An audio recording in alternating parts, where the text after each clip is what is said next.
Hey guys, Stuart Charles here, HomeStudioBasics.com, helping you make sound decisions. So, today we're going to talk about the Audio-Technica ATH M40x. Wow, that was a mouthful. Yeah, this is going to be my final impressions discussion video on the 40x. I listened to it a bit today, just to, I reviewed this headphone about a year ago, and I just wanted to listen to it a little bit, see if my impressions changed any. The consensus on this headphone is that it's got a lot of bass presence, good amount of bass impact. I really enjoy it actually. A little bit, a tad, just a smidgen over, the mid bass is just a smidgen overdone, but for the most part you can't really tell unless you're really listening for it. It's definitely got some presence around 200 hertz. It's done in a pretty tasteful way, I think. Yeah, this is definitely borderline bass headphone. It's a little bit sucked out in the lower mids, and then it rises back up a bit around that presence area to 1 to 3K, 2K, somewhere around there. And I will say the treble is a bit hot, but with certain tracks, I was listening today, and for the most part, it didn't really get out of line. This is a sub $100. It's right around $100, and has been for a long time. I was pleasantly surprised revisiting this one. I didn't really find it to be all that harsh or sibilant. Maybe like a tad metallic. I would say the majority of the time it's just a really great entry-level headphone. In fact, this is probably my go-to travel headphone, like when I'm on the go. Very easy to transport. It comes with a carrying bag, which is nice. Good quality carrying bag. I had the Audio-Technica M50 for 5 years before I gave it away to Aztec, my boy Omar Rodriguez.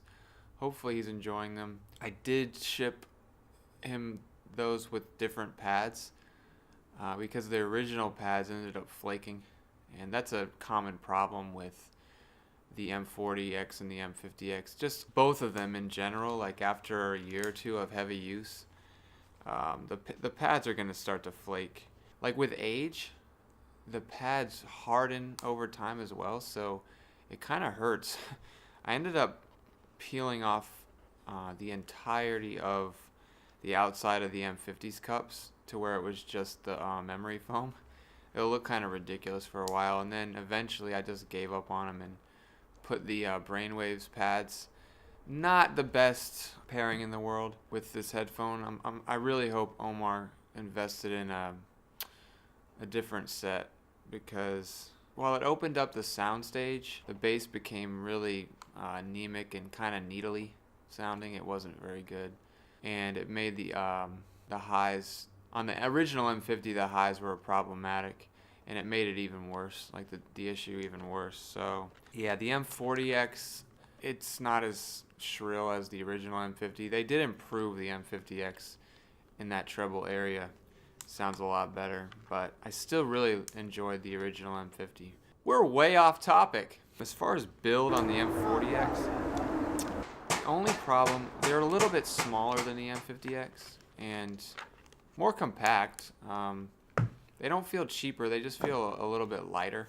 On the M50 and the M50X, you could rotate the cups all the way around.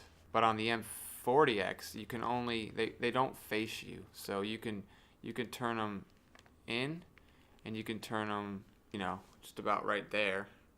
But you can't turn them all the way in. It actually results in, I haven't had this happen because I don't use these on a daily basis, but there were a lot of reports of it snapping around that hinge area because of that. So just be careful with these. Pretty rugged build though, as far as everything else is concerned.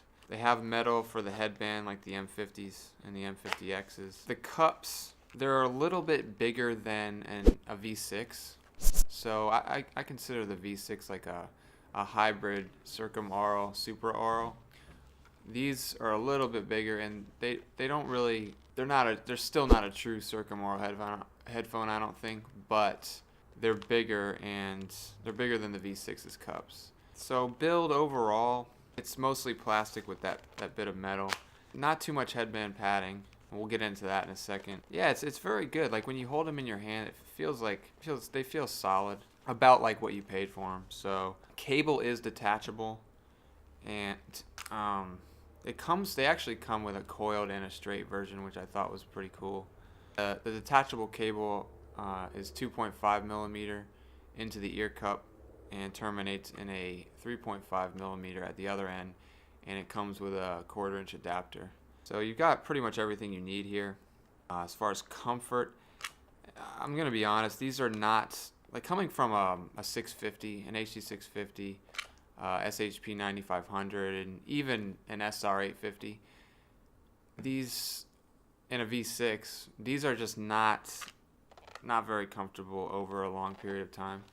I found myself wanting to take them off around 45 minutes to an hour. Because there's not a lot of headband padding, it shouldn't be that problematic because they're pretty lightweight, but it starts to dig into my head and almost, gives me a headache. When I was first starting out, I mixed a lot on the M50s. Like when I was younger, I could just wear these into all hours of the night. Nowadays, I'm freaking old, man. Can't wear these anymore, like for hours on end, mixing beats and stuff. You're not gonna need an amp with these. They sound really good out of your phone, but I would consider investing in something like an E10K, Dragonfly Red. You're gonna want something down the road for when you upgrade, but yeah, you can plug these right into anything and they're gonna sound really good. Efficiency is of 98 decibels, I think, and around the same impedance as the 50s and the 50Xs. So genre, of course, we're gonna pair these with rap, hip hop, EDM, anything bass heavy. They do really well with rock. Not very good with jazz, but that's to be expected. I will say though that the soundstage on these is fairly good. Just today I was listening and I kept thinking I was hearing something like a door slamming, and it wasn't alarming enough for me to take off the headphones because I kind of knew that it wasn't coming from outside, but it kind of did sound like it was coming from the outside. So for a closed back, very good, I would say. The imaging, like the width, it's not like superb or anything, but for a closed back, pretty impressive. Yeah, I'm not so much a bass head anymore, but I really enjoyed these today. There's more slam than there is articulation, I would say, but these are very, very clear and crisp. For their price, you're going to be impressed regardless. So yeah, this is still a fantastic entry-level unit. Comfort does hold it back a bit. In revisiting it, I was kind of disappointed with the comfort levels. But other than that, great headphone and highly recommended. Hope you enjoyed this review. Don't forget to like, comment, subscribe to my growing channel. Let me know what I can do to improve. And with that,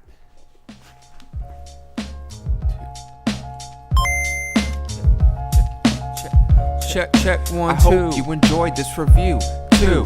It was brought to you by Stu, who, me, the lyrical G. Empirical dreams slide through like dream. PC gaming, letting off steam. Got bars for days like a prison inmate. A misdemeanor's fate, no debate. When I wake up, okay, start my day with a cup and I pray I don't faint. I'm a saint of the Most High God. Of the Most High God.